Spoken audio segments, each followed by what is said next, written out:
Welcome back to the Exploring Growth Podcast. I'm Lee Murray. Today I'm interviewing Josh Cemelich from ABT Modern, and we talk all things mindset, accountability, discipline. It's a great episode. All right, Josh, welcome to the Exploring Growth Podcast. Hey, Lee. Thanks for having me. Did you ever imagine that you would be here? I mean, look around. Just take it all in. I never really thought that one day that I would be staring at your face and your whiteboard and all the things you got going. And I'm in my kids' room right now because we tried this out yesterday with my office and the acoustics are so bad in there. So I literally there was like a picture of a giraffe that was right here and I just moved it. So here you are. So if you guys think that I'm calling from prison, I'm not. It's a blank slate is what you have, you know? Well, listen, I wrote a few things as for an intro, so I'm going to do that to give people a little bit of context, at least from my perspective, and then we'll jump into Sounds good. Okay. Let me introduce Josh Cemelich. Josh is an old friend, but he's also a very successful business owner and entrepreneur. His company is ABT Modern, and we'll leave a link in the description so everybody can check that out. Tell me if I'm wrong. It's a high-end, mid-century furniture company sourcing amazing pieces, from what I can tell looking at your product, from all over the world. Josh is very creative. He's a strategic thinker. He's one of the most thoughtful business owners that I know and loves the challenge that entrepreneurship brings, whether you would admit that or not. From my perspective, Josh is a great representation of the person out there who is relentless about personal growth and is very intentional about relationships and isn't trying to get rich quick. We see a lot of that these days. And but instead is focused on a slow, careful path to success for himself and as many people around him as possible. Welcome again, Josh. Thanks, Lee. Listen, we've had a lot of really good conversations about life and business and relationships.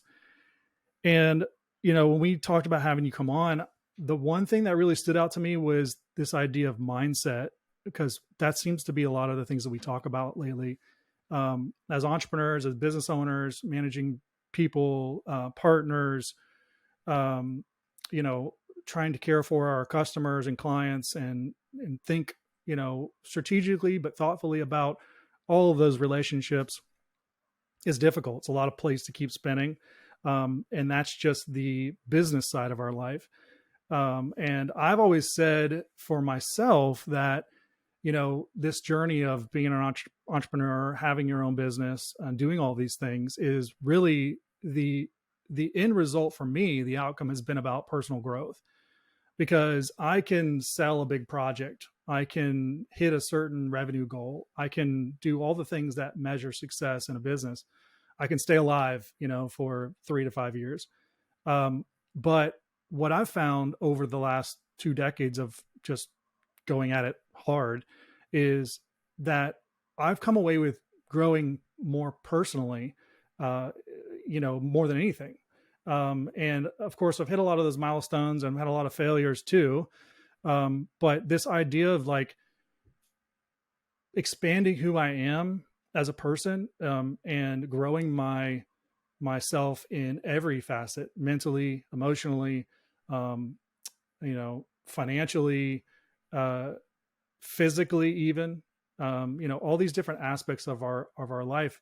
We've talked about a lot of these things, and I wanted to kind of open us up with this idea so we could talk about it. And, I was listening to, I listened to on occasion, Gary Vaynerchuk, Gary V's podcast. And, one thing I love about him and what he brings to the world is, and maybe I think people would get a lot of different things, but what I get is accountability. Like, he's got a lot of really good energy, but he also brings accountability and I think that he demonstrates that for himself. I mean, he's an entrepreneur, business owner. And what you see on the surface is not necessarily who he is in his business day to day. He's an operator and all of that. But I was listening to one of his podcasts. He had Tim Ferriss on. I think this was like a replay from 2017 or something. I love Tim Ferriss too. A lot of his different thoughts, and it jogged my mind on the mentality or the mindset that you have to have as an entrepreneur. And what jogged it was kind of off the cuff. Tim, he was promoting his book at the time, his Tools of Titan, and he was saying, I have all these different people that I look to in different areas of my life, like keeping me mentally strong, physically, and he kind of goes down all these same kind of personal growth rabbit holes. And so that stuck out to me, and I thought, I wonder if I think about it the same way. And so I kind of opened up a note on my phone and started to list the different categories and then people inside of those categories. And I recognized that, yeah, that's how I look at it too. I have people in my life personally and in business that I physically will be around. And then I have, the bigger idea people that I don't know personally, like Tim Ferriss, Jocko Willink, Gary Vee, these kind of people, Andrew Huberman, I found that I look to for specific things, leadership, physical growth, strength, mobility, those kind of things. And so I'm curious, if you have people, if you think about it like that, and if you do, who do you look to for what? I mean, especially keeping a solid, strong mind. Some of those guys that you mentioned are guys that listen to their podcasts too, read some of their articles. I guess kind of in thinking about this, I probably think about a lot of my life sort of in this kind of like body, mind, and spirit type of kind of triad. Mm-hmm.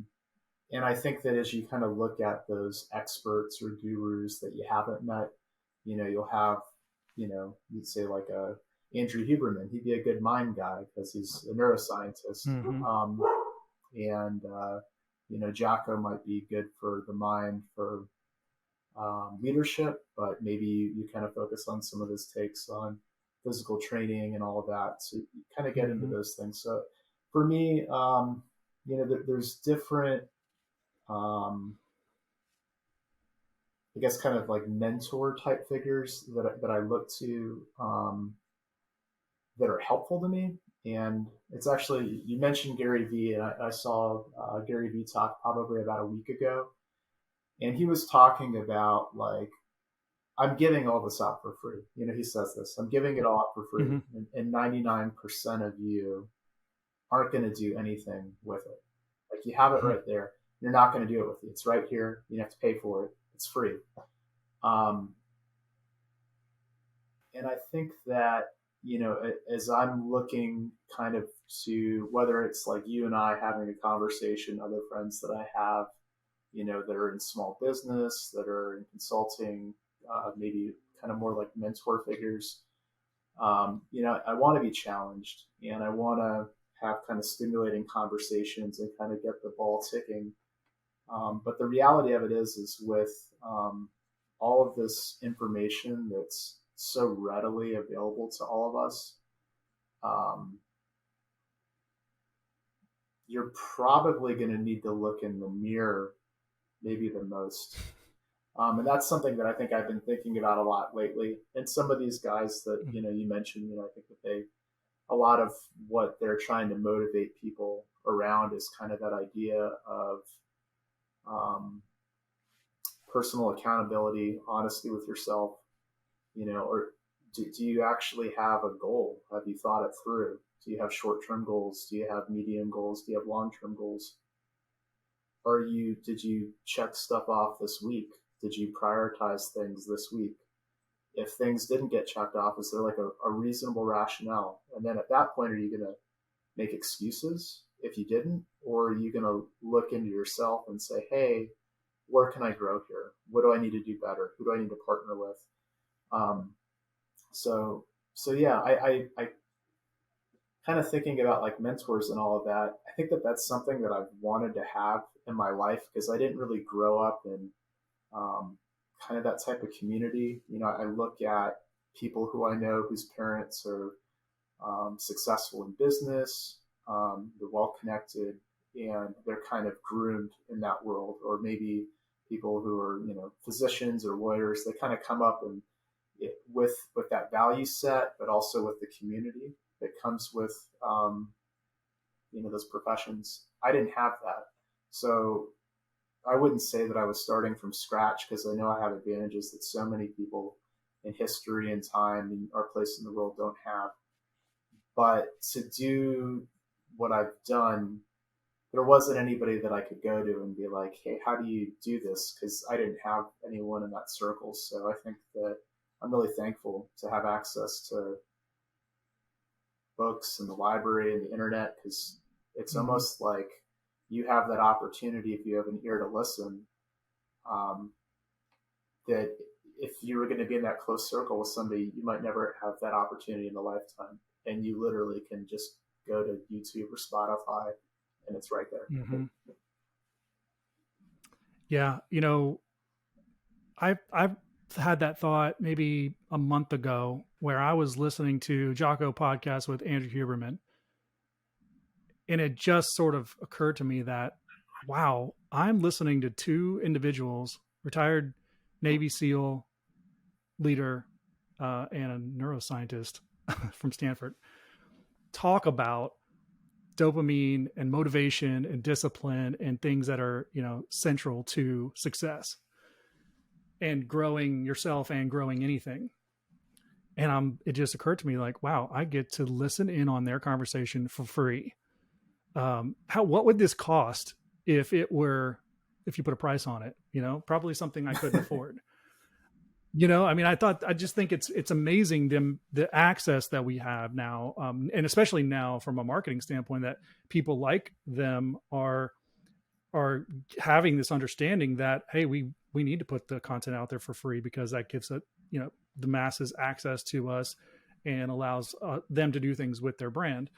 But I think we live in kind of an amazing time on that regard. And on the other side of it, it's all there for us to consume. So, you get back to analysis by paralysis, or paralysis by analysis. And I've personally lived in that state for a long time. Didn't want to think that I was in that state. I wanted to think that I was actually progressing and doing something when I really wasn't. That was a really hard lesson for me earlier on, probably earlier in last 10 years, of looking about myself in the mirror, as you said, and being accountable to myself, saying, am I a entrepreneur, Yeah. or am I actually risking my reputation? Am I risking my finances? Am I putting something on the line to have some kind of Yeah. return? And my answer was sort of jarring. Once I came to that conclusion that I wasn't, and that I was kind of just acting, that was tough. Yeah. I mean, knowing you a little bit, and I think that maybe that's something that you and I kind of have in common, is that we really are very, very analytical of different things. Mm-hmm. It's like, maybe it's our great strength, but it's our Achilles at the same time. And Mm-hmm.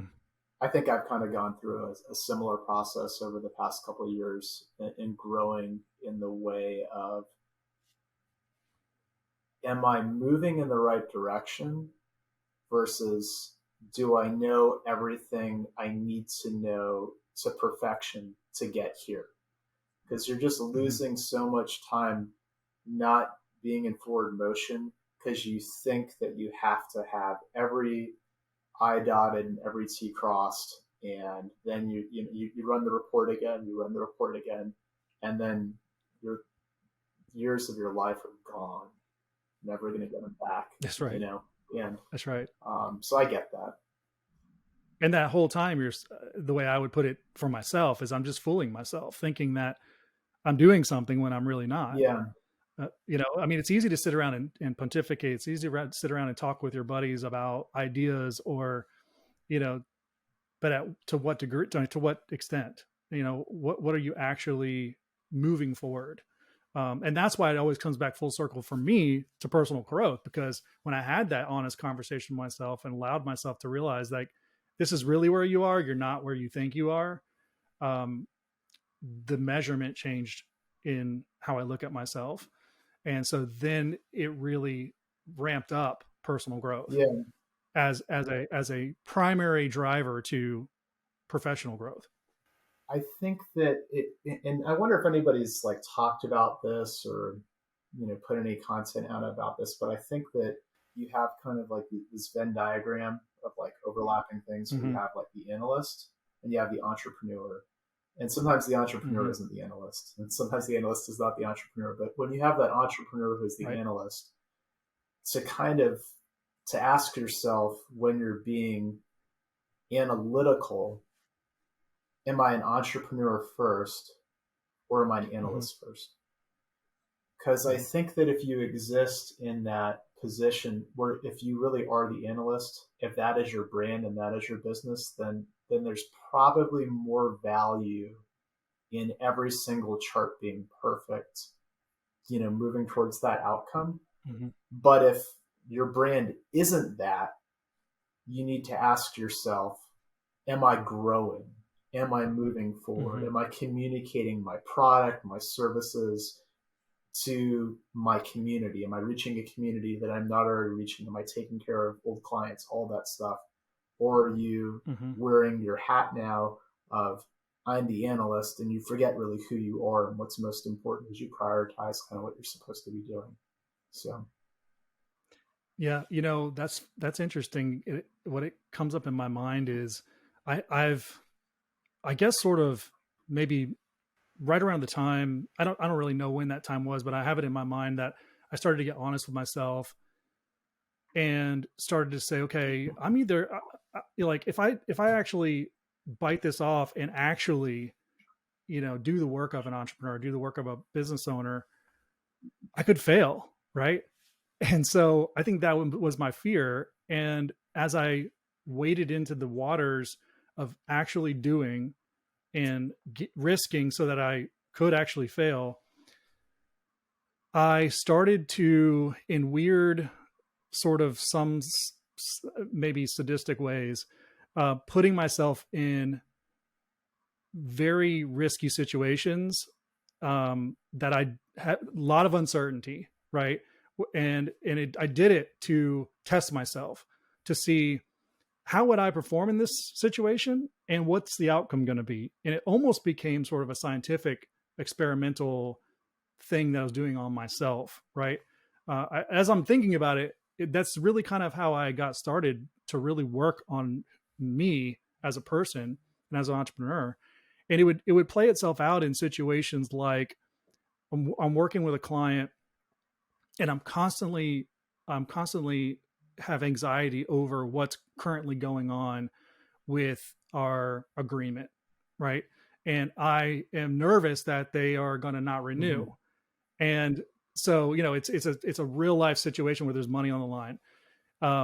And I may not know have all the pieces. There's some uncertainty there. So what I would do is I would force myself to ask them the hard question of where do we stand, instead of trying to beat around the bush and kind of like have lots of conversations and build up my value in different ways.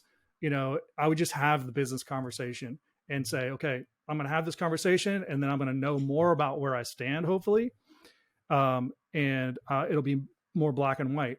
And it was so nerve wracking, that as one example, to have the uncertainty to know what's going to happen. If this goes away, then what's going to happen financially for me, and this whole mental emotional game starts. But it was so freeing because a lot of those risks that I took paid Mm-hmm. off, because I had to walk through that situation, that uncertainty, and I had to feel all of those, Yeah. emotions. And so, I think uncertainty, first of all, I think accountability is a huge deal. And I think uncertainty is its sort of second cousin, because those two just go together. When you have uncertainty, you have to be confident in how you're holding yourself accountable in order to walk through those situations.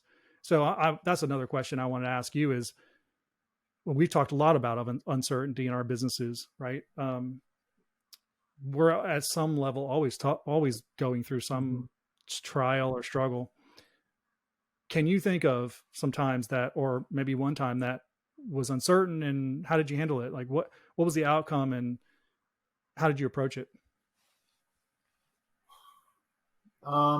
That's a great question. I think that um, anytime that in small business, and I think anybody else who's in small business that might hear this would know that like each time you want to incrementally take that next step of growth, um, unless you just have like a ton of capital, and like the money Mm-hmm. doesn't actually really matter. Like if the money really matters for Yeah. you, taking that next step, whether it's making like large capital purchases to try to grow or Mm-hmm. setting up for campaigns, bringing in Mm-hmm. new staff or contractors, like if there's like a big allocation that hasn't been there.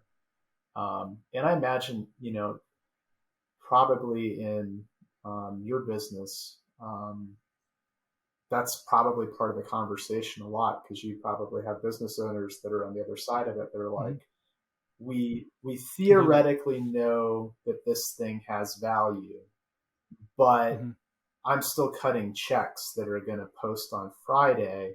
So, Exactly. how do I step forward in a way where, you know, I'm not getting hit by a train after I make that step forward, So Yes. like, I mean, I can give you examples of that, but I think it's more of like a general experience that I've had that's probably just Mm-hmm. super common to everybody.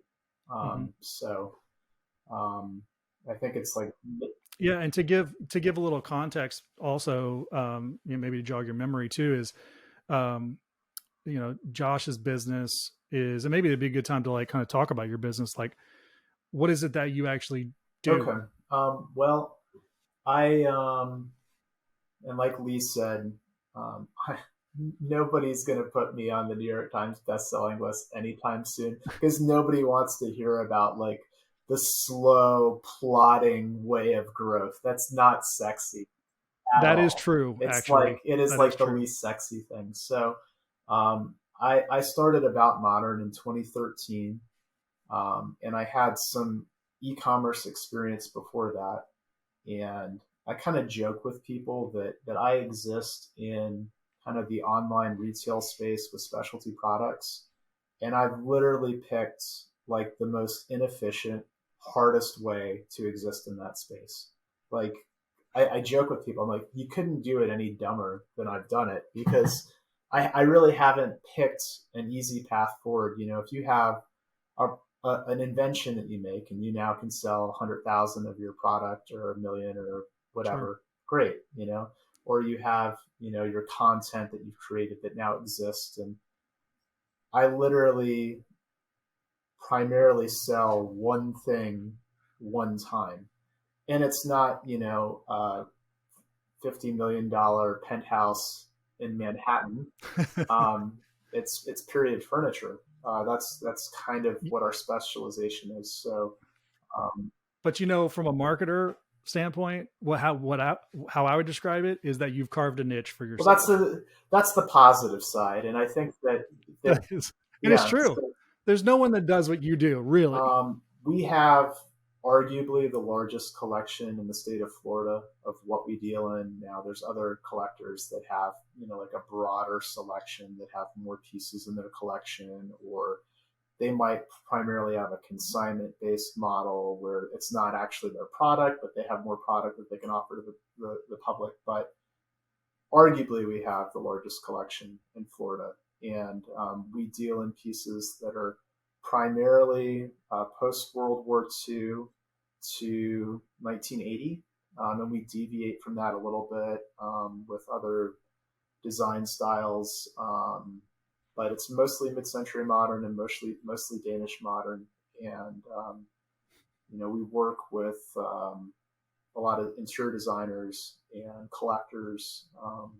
Our pieces primarily ship to major markets in the U.S., to some major international markets too. And it's the type of thing that for people who might not have exposure to this marketplace, you probably know that person who has the watch collection or the watch, or has the car collection or the car, and it's all about, this particular detail and this line and this design and who Mm-hmm. made it and how rare it is, and how beautiful of a design piece it was. Whatever that thing is that kind of checks that box for you personally, we exist in that space with furniture and home decor and a little bit of art. Yeah, the thing that stands out to me, and I think a lot of people who are listening to this podcast are thoughtful small business owners. They're not get rich quick kind of young entrepreneurs or even old entrepreneurs that are just trying to hack their way to a sold company for X, multiplier. Um, what I like about what you're doing is that you're passionate about it. I think some days more than others, right? But you're really invested in the end-to-end service of the product, the sourcing and the handoff of customer care. You're very invested, and that's what really keeps. I think that's what allows small businesses to really have a success in not only financial success, but going back to personal growth. Like when you get to the end of your life, or you get into this business, whenever that may be, you look back on the time you spent, and was it all just chasing more revenue? Was it all just chasing automation? That's kind of hollow, I think. I think being more personally invested and a little more passionate about it is where you win. Yeah, I mean, I think for me personally, kind of in respect to what I do and what we do with About Modern, I want to first and foremost, I'm married. I have two daughters, I have twin daughters, and I want to provide for my family, and represent myself in the community in a way that's right by my family. And then I have people that I partner with, and I care about them as people. I care about their families, and you know the Mm-hmm. same type of thing I'm trying to create for me and the people that I love the most. I would like to create those type of opportunities for those people that are working with me, and then that works, through us as a team, into the clients that we serve. I actually I have a client that I've been messaging with the past couple of days who's a repeat client, and um, in our business, every now and then, and in any business, things go wrong, not the way that you would hope. And we had an issue with the delivery of like a really, kind of rare, high end product.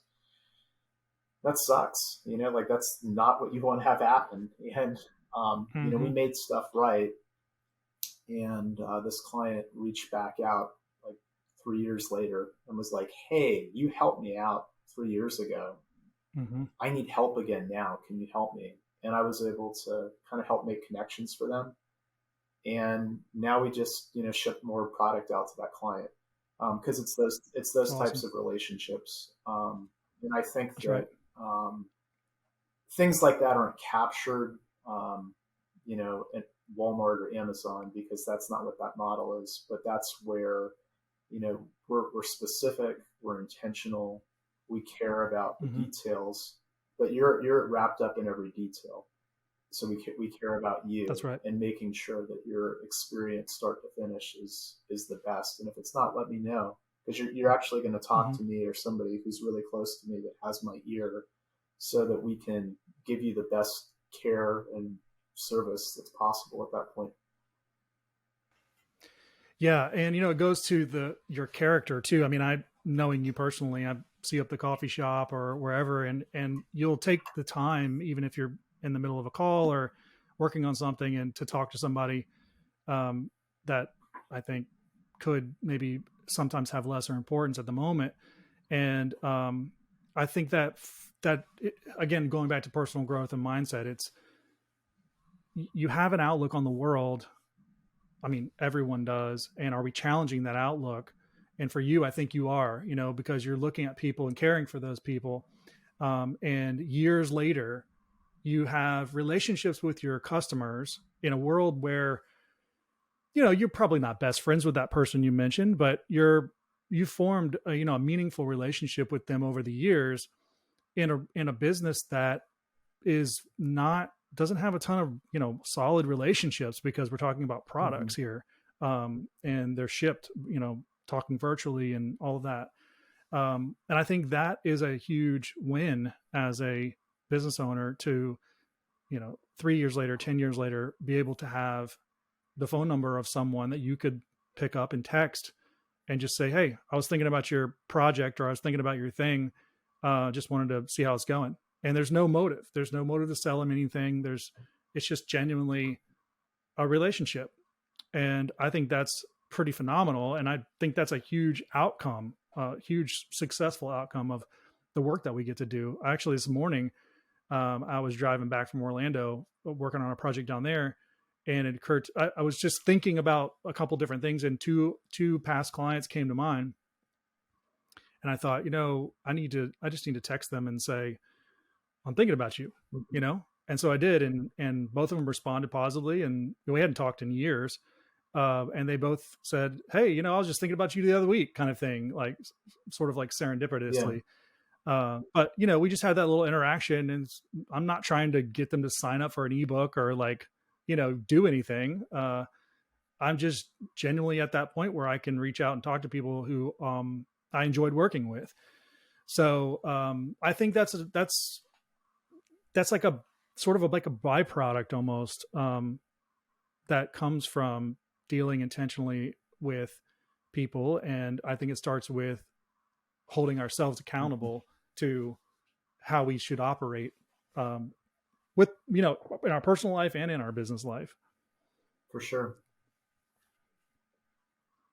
um, you know One other thing that I've been thinking about lately, and this is sort of just kind of going rogue off of our script here, but not that I really have a script, but I had a couple questions I want to ask you. um, is and I think this goes for all leaders, all CEOs, all business owners, small and large, managers, especially as of teams. I think I've crossed across this bridge lately where I've been thinking about who I'm leading by just being and just living my life the way that I'm choosing to live it, and who am I influencing, um, for the good. And this idea of like leading leaders, right? In my business, it's advisory consulting. I work with a lot of executives, and these are all leaders, and they're probably leaders in their home. They're definitely leaders in their company. They're all performance driven. um, and I think to have influence with those people, I have to charge myself, again, going back to accountability, with, to some degree, trying to lead them, not only strategically or tactically, or giving them a piece of knowledge that maybe they were missing, but but doing it in context to where they're at, meeting them where they are. And so, all this to say, I've been thinking about this a lot lately. And I think it all comes back to accountability. I know I've said it a lot, but if I want to lead a leader in whatever context, um, and for them to be responsive to that leadership, whatever that looks like, again, in context, I have to be accountable to what that looks like in my own life. I can't purport to for them to do one thing when I'm doing another Mm-hmm. thing. That just doesn't work for me. If I'm saying you should do X, but I'm doing Yeah. Y, um, that's not going to work. So lately, and we've been kind of chatting about this lately, like this idea of expanding ourselves, going to the next level, whatever you want to call it. I've been thinking about that. How can I hold myself more accountable, to being disciplined in certain areas, or having self control in certain areas, that will translate to better, more solid, and even greater influenced relationships, both personally and professionally. So I'm interested to know where are you at right now, in your mindscape and the things that are going on in your world. Where's that fall for you? Well, I'm trying to do like my calm like podcast thing. Like I feel like that's what it's supposed to be. Yeah, you're doing a great Yeah, job, by the thanks. way. It's this is like I'm channeling my inner NPR. But Yeah, you got it. but you know me that sometimes when I get excited about this stuff, I'm like poor man's drill sergeant. It's like Just do it. it's Amp like it a up. little bit of like Ric Flair energy and like a lot of woos and that kind of thing. Um, Yeah. but Running around the room. I think that I remember having a conversation with you, and I don't know if you remember this, but Lee and I we see each other a good bit at a coffee shop here in town. But we had a period before this period where we were also hanging out at a different coffee shop. And we were having a Yeah, that's right. conversation at the different coffee shop, and I remember telling you just how I'm a competitive person. I've always been pretty competitive. I like to win, and a lot of that drives me and has kind of propelled me to where I'm at, to maybe deciding at some point on the path of being an entrepreneur. I played sports as a kid, not great at all, but like enough, competitive enough to be on the team, to like barely make collegiate Uh, teams. Like, Good enough to know you're not yeah, good great. enough to know I'm not great, but like Yeah. good enough to where like some college would give me a jersey type of thing. So like, at Right. that level in the world of small college sports, and um, just never being like the blue ribbon boy, but always kind of wanting that, and always kind of having a little chip on my Hmm. shoulder, a little gritty. Like that's part of Hmm. who I am, and I don't think Hmm. I'm going to lose that. But something that I think has changed since that conversation that we had at the other coffee shop, as I'm hopefully growing and maturing, is um, in being competitive and seeing that in myself and acknowledging that.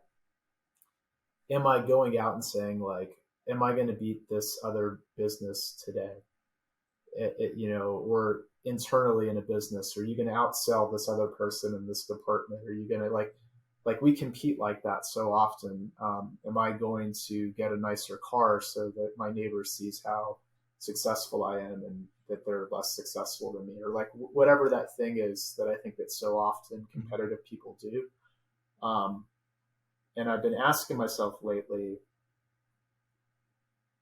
am I being the best me that I can be? Hmm. Like, am I competing against myself? Exactly. And that's a little bit newer way for me to consistently think.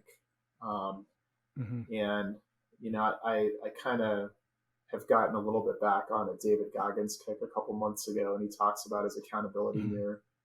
And a lot of what he says, is like, and his energy is cool, and he's got a great story, and it's obviously, he's influenced a lot of Sure. people.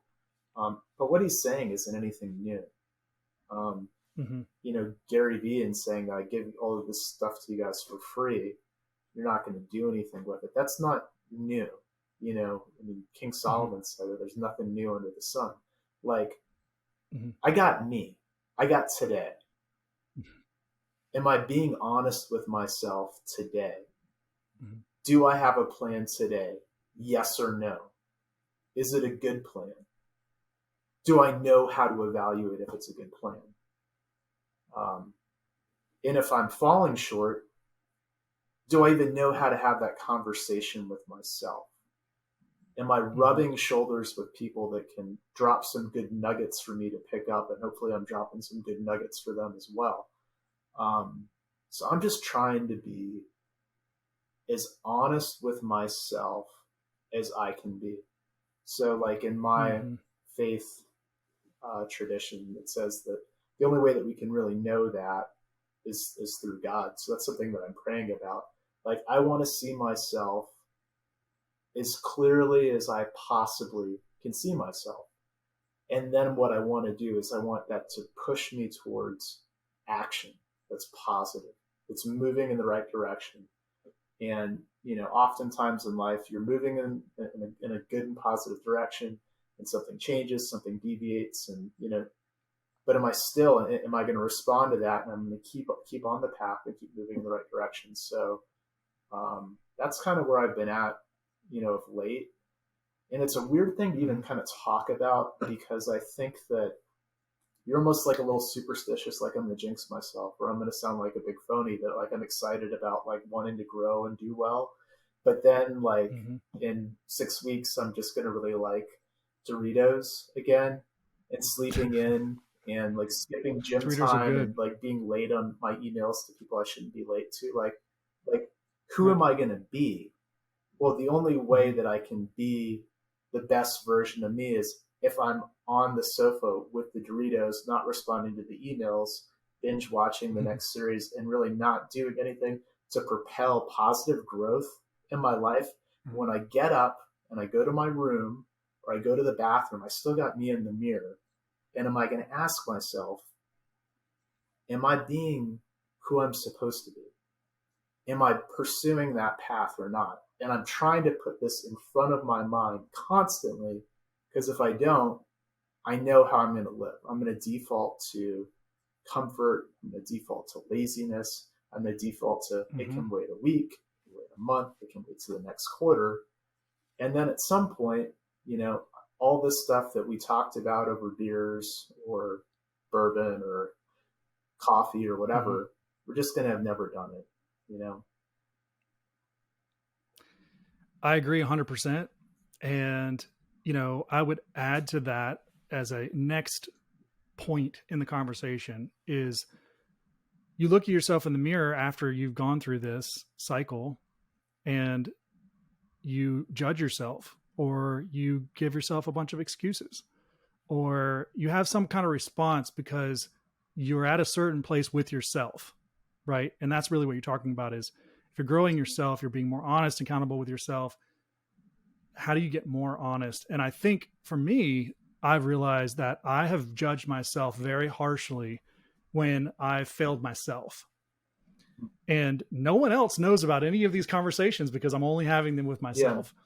And I think I've held myself back a lot and allowed myself to drift into paralysis by analysis because when I fail, I judge myself harshly. And so I don't want to fail again for myself. Yeah. So being an analytical person, I have arrived at a place that in thought allows me to deal. And what that looks like is experiments. So basically, the way I think about it is in an effort to give myself a little bit more grace, but hold myself accountable to the growth that I'm currently in, I'm going to run an experiment on one thing.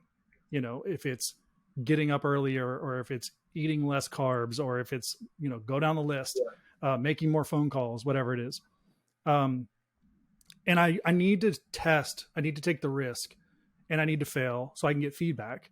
But when I get the feedback, I have to remember that it's feedback, a little bit of judgment, a little bit of grace. Let's move forward. I mean, a little bit of accountability, a little bit of grace, move forward. Now Yeah. what? Right. And hold myself, discipline myself to do that next step. And that's really helped me a lot because it takes it off of me as a character flaw that I failed myself again and I'm on the couch with Doritos. Um, and I look at it like, okay, well, let's examine how did I end up here? Well, I bought Doritos. That was a problem, right? So, I'm going to stop buying them. I'm going to test that. I stopped buying them. If I remember to look back over the last 2 weeks, I haven't eaten any Doritos because I didn't Yeah. buy them. So, hey, now I'm winning. Yeah. And now I have to reward myself, in my mind. I have to reward myself that, hey, I am actually making progress. I don't need to come to the table with complete judgment every time. It's such for me, since I'm such a Yeah. thinker, it's hard for me to get out of my head and do. So by biting off really small pieces, I don't like it because I don't feel like I'm making enough progress fast enough. But I do like it whenever I learn from the mistake and succeed. And so it's this constant self conversation that I'm having. And then the other part of it that I've recognized to go to what you're saying is every time that I try to do something new, I generally get some kind of external feedback that's negative, Mm-hmm. right? Like, let's say I'm going to wake up earlier in the morning. Well, that's going to affect my Mm-hmm. wife because now she's getting woken up while I'm waking up, and she doesn't like that. and it means I have to go to bed earlier. So she doesn't like that I'm spending half an hour less with her at night, and so now this friction comes in, and it's this friction between, if this is going to be the path, am I going to be able to navigate through this emotional mental friction that I'm having here to continue and stay on this path? Because I think on the end of at the end of this, the result is more Mm-hmm. growth.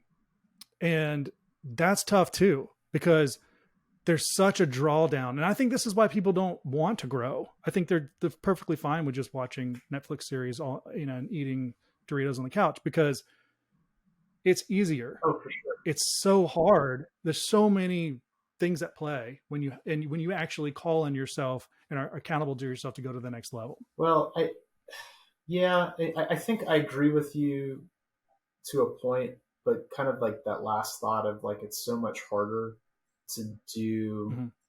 the stuff that's probably better for you.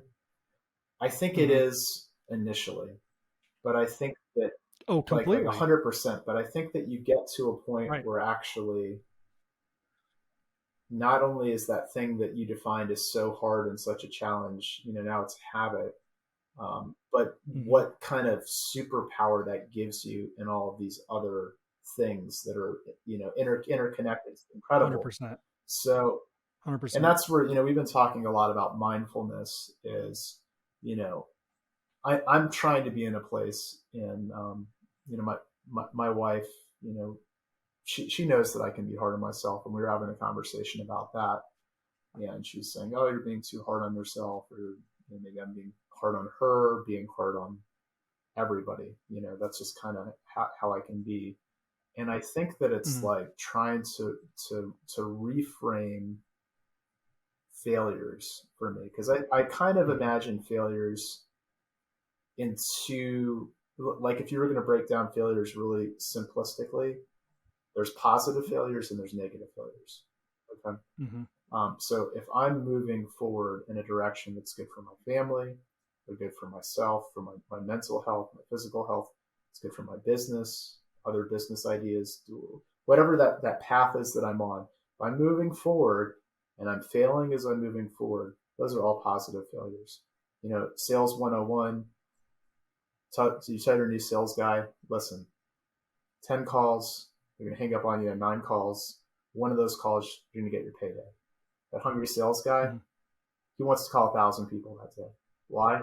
That's right. Because the 9 failures are inconsequential. They don't matter, you know? Mm-hmm. Um, Yeah, it's numbers. so, and in those things, for you, the analyst, you have this failure, but you're learning something new.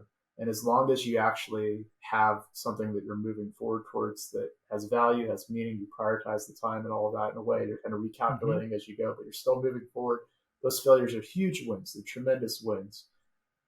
The Mm-hmm. failures that I think we need to be honest with ourselves about, though, are the ways that we're excusing bad behavior, where Mm-hmm.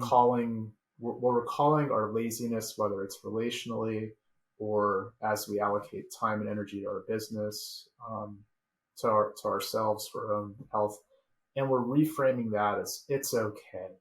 It's what everybody Mm-hmm. does. This is just how you do. That's why, like, most Mm-hmm. people are just status quo, because they're living status quo. And I That's want to right. call that what it is. And when I'm doing that, I don't want to be like, oh, little Joshy, it's okay. It's just this hard day, hard week, hard month, hard year, hard. It's like, and you're Mm-hmm. just going to be complaining about the government all the time when you complain, or your boss didn't give you a raise, or like There's always boo hoo something to your life. find to And complain about. people, like, that's your life. Like, that's the freaking conversation. And then you're looking forward to, oh, like, they just released some new show that we can all binge watch together. Like, wake up, people. Like, this is your life. Mm-hmm. I want to Mm-hmm. look at myself in the mirror and say, wake up, Josh. You're in this moment Yes. and it's not okay. Yes. And if I keep this mantra before me, and if I say it enough, I say it to you, I forget about it for a little bit, you'd be like, hey, you remember that time that you said this? Did you believe it then? Mm-hmm. Is it still true now? And then maybe, Mm-hmm. maybe I get back on track. And I want to live my life mostly on track. So, There's so much wrapped up in that we could just keep unraveling. But we're getting kind of long here. We're almost to an hour, which is fine by me. I'm letting this kind of be organic, hey.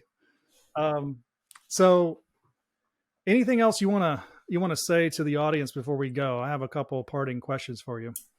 I don't. Fire away. What resources, if you were talking to one of our audience members who's out there, if they're looking for to learn more about, being an entrepreneur, running a business, it could be, mindset driven. It could not be. It could be something kind of random. The things that you've looked to, the resources, podcasts, books, people. What would you? Where would you turn people to, other than my podcast? Because they're already Okay, here. that was going to be my number one. Mm-hmm. Good. Oh man, I really, I mean, we talked about Tim Ferriss. I read the 4 Hour Work Week. I had a Mm-hmm. business before this business, and um, gosh, I haven't succeeded in what Tim suggested in the 4 Hour Work Week. But I think I've been really slowly and painfully trying to move in that direction of how can I create roles? How can I create departments? How can I, um, you know, set up systems in place so that things can run themselves? So I think that, uh, Tim Ferriss's stuff's always been helpful to me. I've always liked Seth Godin for marketing. I think that he's Mm-hmm. kind of helped me as I've kind of grown in kind of marketing thought. Um, I think Jocko's good for leadership. I really like him. Um, Mm-hmm. I like a lot of the kind of like wartime analogies that he uses. I think that they're super helpful. Like I literally have been thinking about, Yes. I don't know if he's ever talked about this, but I think that my mind just gets rolling. I've been thinking about like the whole, like the Sure. cadence of marching, like left, right, left, right, left. I'm trying to reduce my life down to that and stuff that I do now. It's Mm-hmm. like, like in AA, they talk about like you got your 1 day chip. Like let's break stuff down to like the most singular thing, Mm-hmm. which is Mm-hmm. hard for big picture guys like me because that's like not where I It's true. exist at. And I'm trying to expose myself to that kind of thought. So yeah, I guess that's a Yeah. couple. Yeah. It's amazing how many analogies you can draw from military life, action, systems, how they're set up, all of that. I went through a whole phase probably back in 2011, 2010, 2011, where I was just trying to completely transform myself because I didn't like how I was looking at the world and who I was at the time and a lot of that. And I went very military on myself, um, physically, um, mentally, just kind of to your point of like the left, right, left, right.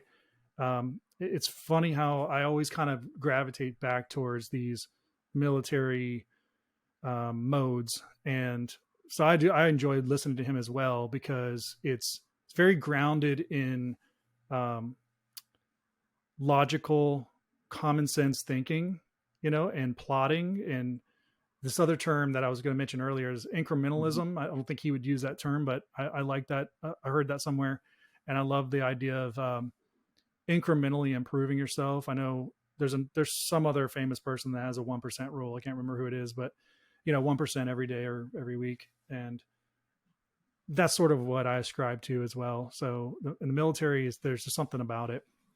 Was never in the military. Glad that I wasn't in the military, but I grew up in a military family. So um, there you go. Let's see. If people want to find you and order some amazing furniture from you, where do they go? How do they get in touch with you to talk more about your personal habits? um, my website's abtmodern.com. So that's Alpha Bravo Tango Modern.com. I'm ABT Modern on Instagram, Facebook. If you want to talk habits with me, you can email me. You can find me on the website. There's a contact form. Um, There you go.